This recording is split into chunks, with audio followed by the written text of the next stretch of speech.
Hello बच्चों, let's read the question. The question says, which is not correct regarding the adsorption of a gas on surface of solid? Option A में दे रखा है on increasing temperature adsorption increases continuously. B में दे रखा है enthalpy and entropy changes are negative. सी में दे रखा है adsorption is more for some specific substance. And D में दे रखा है this phenomena is reversible. तो आइए बच्चों देखिए इसका करेक्ट आंसर क्या होगा। एंड सबसे पहले हम लोग बात करते हैं की कॉन्सेप्ट की कॉन्सेप्ट। तो बेसिकली क्वेश्चन आया बच्चों, factor affecting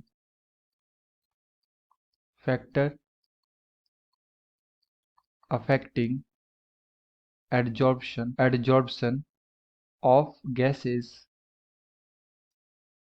gases bye solid. Okay, तो बेसिकली जो एडजॉर्प्शन प्रोसेस होता है बच्चों, ये कैसा प्रोसेस होता है? एक्सोथर्मिक प्रोसेस होता है। Adsorption process is exothermic process. तो हम लोग यहाँ पे इसे इस तरह से रिप्रेजेंट कर सकते हैं। लेट सपोज गैस जो है वो सॉलिड सरफेस पे क्या हो रहा है बच्चों?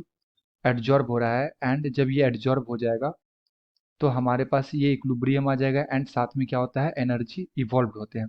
एनर्जी इवॉल्व इसलिए होते हैं बच्चों कि ये जो हमारे पास सॉलिड होते हैं, इस सॉलिड के पास जो भी रेसिड्यूअल लाइक फोर्स होता है वो फोर्स डिक्रीज होते हैं बच्चों। एंड वो डिक्रीज फोर्स के वजह से जो एनर्जी इवॉल्व होता है वो in the form of heat वो रिलीज होता है। ओके, तो यहाँ पे क्या होते हैं? गैस मॉलिक्यूल्स आके एडजॉर्ब होते हैं। और जैसे ही ये एडजॉर्ब होंगे मॉलिक्यूल्स सरफेस के ऊपर, तो यहाँ पे क्या हो जाएगा? हीट इवॉल्व होगा। एंड हम लोग को पता है according to Le Chatelier principal,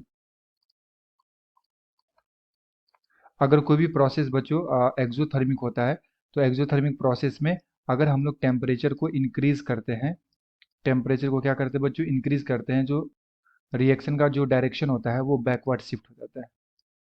backward shift. Okay, so this process is exothermic process. तो अगर हम लोग यहाँ पे टेम्परेचर को इंक्रीज करेंगे तो reaction goes to backward direction. It means जो गैस का सरफेस के ऊपर एडजॉर्प्शन है वो डिक्रीज होने लगेगा, डीजॉर्प्शन होने लगता है बेसिकली। तो अगर मैं यहाँ पे ऑप्शंस को देखूँ बच्चों, तो ऑप्शन नंबर ए में दे रखा है on increasing temperature adsorption increases continuously. So option A statement is wrong. And हमें यही बताना था कि कौन सा स्टेटमेंट गलत है। सो हमारा जो करेक्ट आंसर हो जाएगा बच्चों, ये ऑप्शन नंबर ए हो जाएगा। बी में दे रखा है enthalpy and entropy changes are negative. तो यस, इंथैल्पी तो नेगेटिव होता है, इंट्रोपी इज ऑल्सो नेगेटिव, क्योंकि जो गैस मॉलिक्यूल्स होते हैं जब वो सराउंडिंग में होते हैं तो उसका रेंडमनेस ज़्यादा होता है। एंड जब वो सरफेस के ऊपर एडजॉर्ब होते हैं तो ये अपना रेंडमनेस को डिक्रीज करता है। So we can say entropy जो होगा गैसेस मॉलिक्यूल्स की वो क्या हो जाएंगे? डिक्रीज हो जाएंगे। सी में दे रखा है adsorption is more for some specific substance. तो यस बच्चों, जो हमारे पास एडजॉर्प्शन प्रोसेस होता है कुछ स्पेसिफिक सब्सटेंस पे ज़्यादा हो सकता है। So this statement is also correct. And D में दे रखा है दिस फेनोमेना इज रिवर्सिबल। तो एक जो फेनोमेना होता है ना, एडजॉर्प्शन में भी दो प्रोसेस होता है, एक होता है फिजिजॉर्प्शन और एक होता है केमिजॉर्प्शन। तो जो हमारा फिजिजॉर्प्शन होता है बच्चों, वो रिवर्सिबल प्रोसेस होता है। ओके, यानी कि वो बैकवर्ड एंड फॉरवर्ड दोनों तरफ शिफ्ट कर सकते हैं खुद को। तो अगर मैं यहाँ से आंसर की बात करूँ तो आंसर हमारा क्या हो जाएगा? ए हो जाएगा, wrong statement. Okay, I hope you will understood it well. Best of luck, thank you.